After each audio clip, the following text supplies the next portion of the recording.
আসসালামু আলাইকুম everyone, welcome back to my channel. আজ আমি আপনাদের মাঝে চিকেন পিৎজা রেসিপি শেয়ার করব। তো ফার্স্টে 1 কাপ ময়দা নেব, তারপর পরিমাণ মতো লবণ দিয়ে দেব, স্বাদ মতো 1 চা চামচ চিনি দিয়ে দেব, তারপর ইস্ট দিয়ে দেব, এরপর 1 চা চামচ গুঁড়া দুধ দিয়ে দেব। এরপর ময়দার সাথে এগুলো ভালোভাবে মিশিয়ে নেব। মেশানো হয়ে গেলে অল্প অল্প পানি দিয়ে সুন্দর একটা ডো তৈরি করে নেব। একবারে পানি দেওয়া যাবে না, অল্প অল্প করে পানি দিয়ে সুন্দর একটা ডো তৈরি করে নিলাম। এরপর 30 মিনিটের জন্য ডোটা একটা ঢাকনা দিয়ে ঢেকে রাখবো। এরপর আমি কিছু ক্যাপসিকাম এবং পেঁয়াজ কেটে নিলাম। এরপর মুরগির মাংসটা ছোট ছোট স্লাইস করে কেটে নেব। এই তো আমার সব কিছু কাটা রেডি। 1 চামচ মরিচের গুঁড়া, জিরা বাটা, আদা বাটা, পেঁয়াজ বাটা, পরিমাণ মতো লবণ এবং লেবুর রস দিয়ে দেব। এরপর সামান্য গোলমরিচের গুঁড়া, টমেটো সস দিয়ে সুন্দরভাবে মাখিয়ে নেব।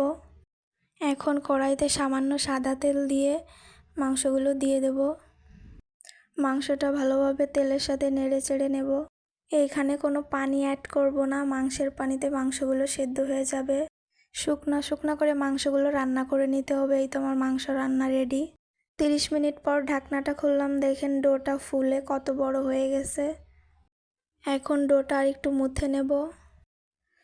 এরপর একটা মোটা করে রুটি বানিয়ে নেব।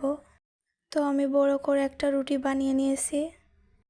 এখন রুটিটি একটি কাঁচা চামচের সাহায্যে কিছু ছিদ্র করে নেব, যাতে পিৎজাটা অতিরিক্ত ফুলে না যায়। তারপরে এখানে দিয়ে দিচ্ছি টমেটো সস, গ্রেট করে রাখা চিজ, পরিমাণ মতন পেঁয়াজ কুচি, ক্যাপসিকাম কুচি।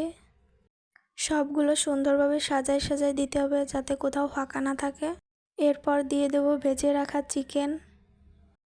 তো আমার চিকেনগুলো দিয়ে পিৎজাটা রেডি করা হয়ে গেছে, দেখেন।